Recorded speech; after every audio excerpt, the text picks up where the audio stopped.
2-3 साल पुरानी बात है। शुएब मलिक लगातार मैच फिनिश नहीं कर पा रहे थे। उस टीम के कप्तान ने ड्रेसिंग रूम में सबके सामने खड़े होकर कह दिया कि 40-40 साल के हो गए हैं लेकिन मैच फिनिश करना नहीं आया।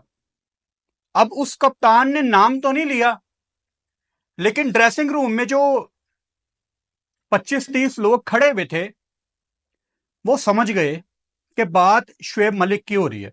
लेकिन वहां पे भी मलिक साहब का दिल नहीं टूटा और आज वो एक ऐसी उम्र में जब आपको मेंटोर या कोच होना चाहिए, जो कि एक्चुअली वो हैं, मेंटोर भी हैं, लेकिन एज ए प्लेयर खेलना है और रन अ बॉल खेलना है। रिक्वायर्ड रन रेट भाड़ में जाए, कोई फर्क नहीं पड़ता। कौन सा माइलस्टोन है जो अचीव करना है शुएब मलिक ने, और क्या चाह रही है कोयटा की टीम। आप शुएब मलिक को इस एज में अपनी टीम में खिला के सिर्फ कोयटा के लोगों का, बलूचिस्तान के लोगों का दिल तोड़ रहे हैं। आपकी टीम में एक बलूचिस्तान का लड़का मौजूद है, हसीबुल्ला। मुझे नहीं पता आपने उसको किसकी जगह खिलाना है। He should be in your playing 11। One sided match हारी है कोयटा ग्लैडिएटर्स।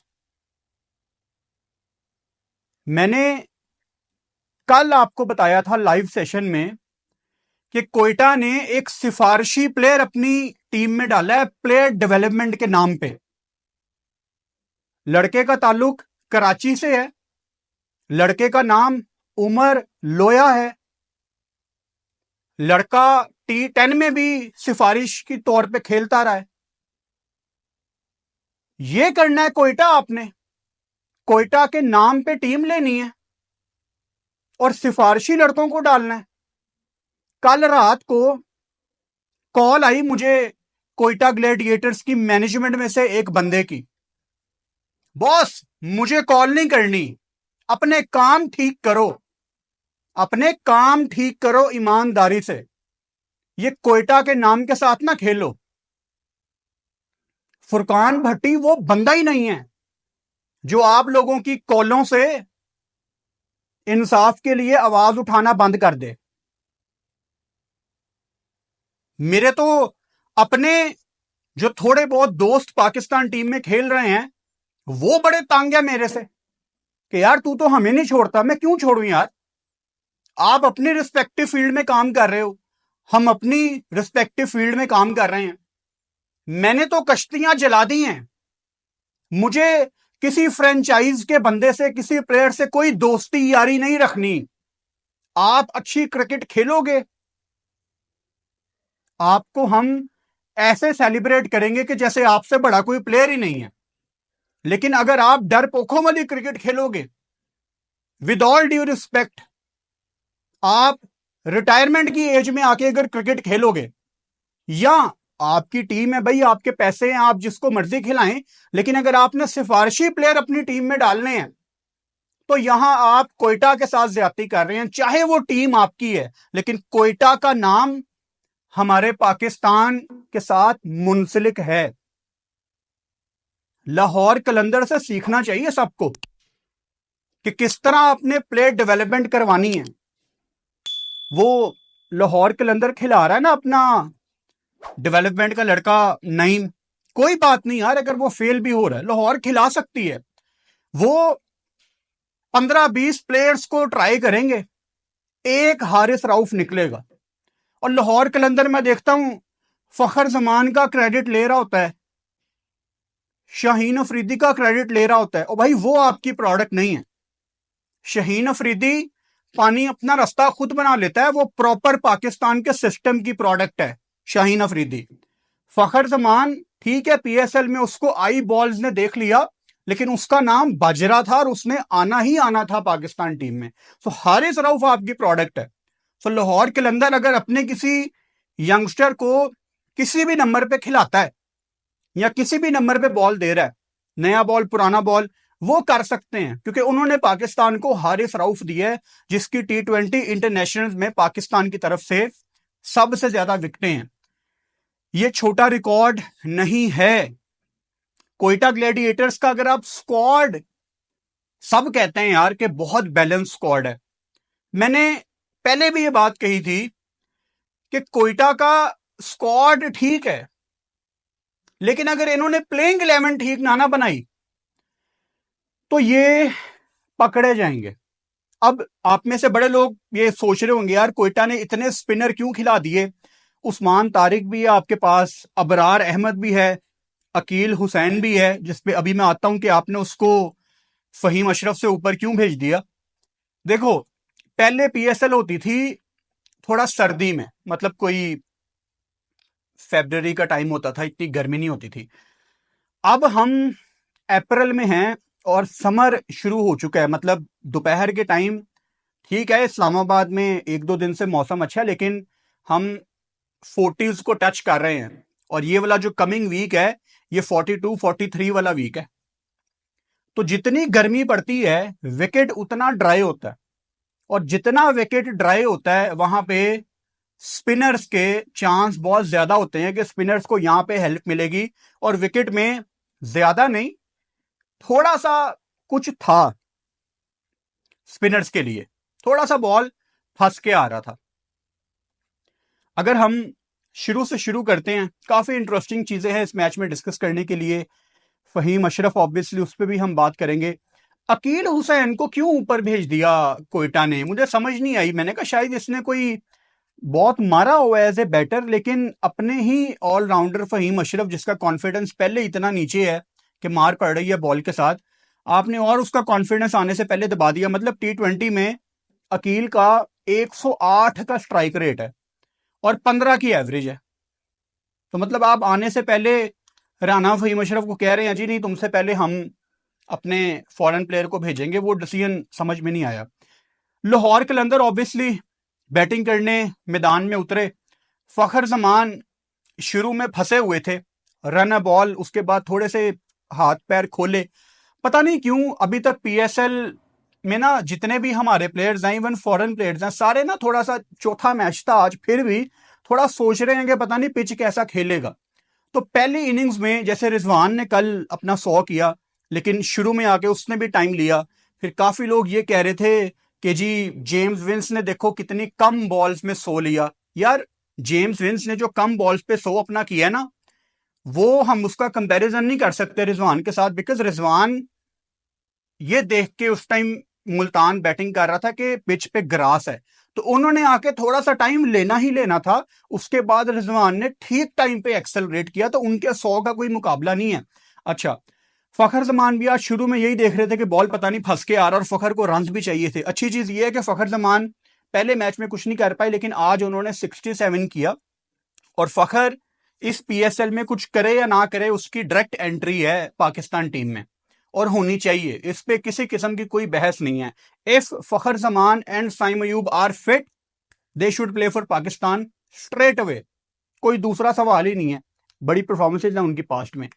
नईम ऑब्वियसली मैं बात कर चुका हूं, पता नहीं लाहौर इनको अगला मैच खिलाती है कि नहीं, लेकिन लाहौर को अलाउ है ये करना। अपना कोई प्लेयर वो डेवलपमेंट प्रोग्राम का खिलाते हैं और खिलाना चाहिए। अब्दुल्ला शफीक 37 रन उन्होंने की, और क्या खूबसूरत बैटिंग अब्दुल्ला शफीक ने की। थोड़ा सा हार्श हो गया था हमारा सिस्टम अब्दुल्ला शफीक के लिए जब ऑस्ट्रेलिया में स्पेशली उनका फेलियर आया। देखो अब्दुल्ला ना टेक्निकली बहुत साउंड प्लेयर है। अब मैं ऑब्वियसली क्रिकेटर नहीं हूं ना, मुझे इतना टेक्निक का पता है, लेकिन पिछले कई सालों से क्रिकेट देख के हमारे लेजेंड्स को सुन के थोड़ा सा आइडिया हो जाता है कि कौन अच्छा खेल रहा है, किसकी टेक्निक पूरी है। अब्दुल्ला शफीक की श्रीलंका जैसी मुश्किल कंडीशंस में, मैं हमेशा कहता हूं कि ऑस्ट्रेलिया में पर्थ में, वाका में, पुराने स्टेडियम की बात कर रहा हूं वाका के, जितना मुश्किल विकेट वहां पे होता है ना, कम मुश्किल विकेट नहीं होता श्रीलंका में। गॉल में बड़ा मुश्किल विकेट होता है, वहां पे बड़ा मुश्किल है खेलना। अब्दुल्ला शफीक ने 2 दफा हमें इंप्रेस किया है, एक दफा तुक्का लग जाता है, दो दफा नहीं लगता।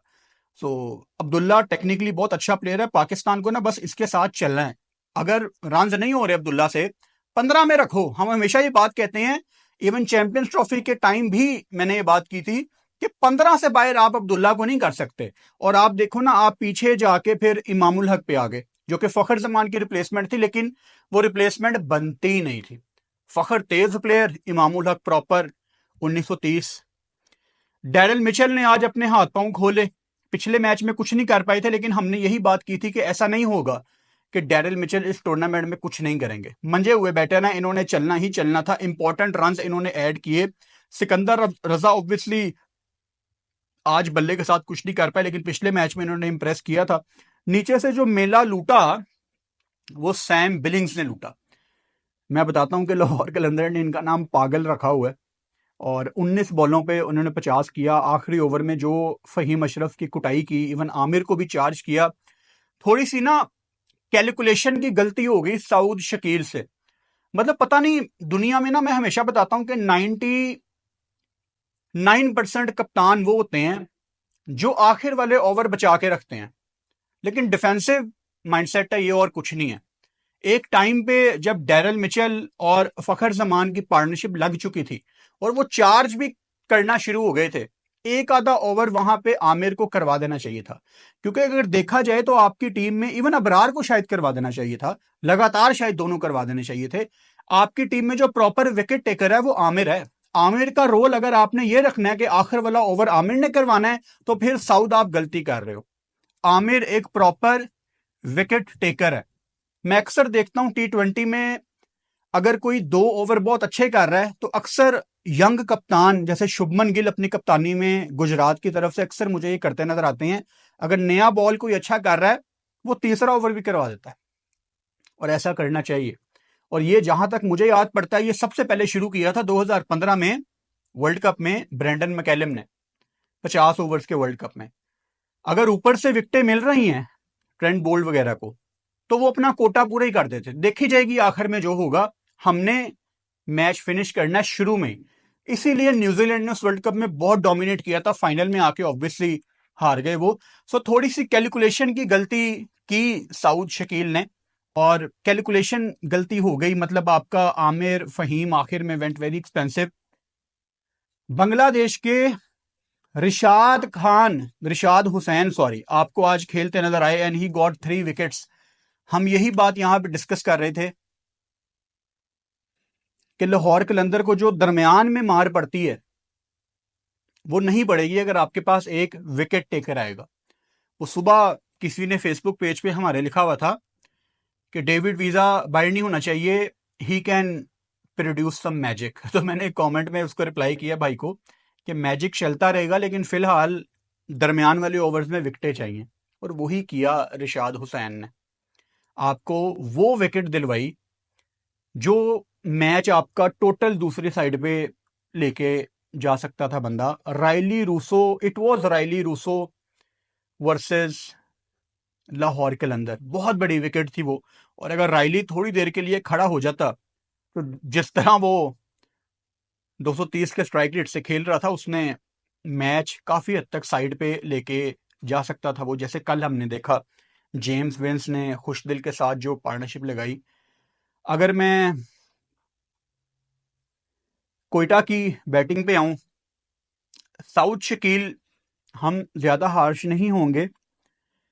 पिछले मैच में उन्होंने 50 की, और मैंने पिछले मैच में यही कहा था कि मैं देखना चाहता हूं कि साउथ अपनी कप्तानी में कैसे बैटिंग करते हैं, क्योंकि हम T20 में साउथ को कंसीडर नहीं करते कोई भी।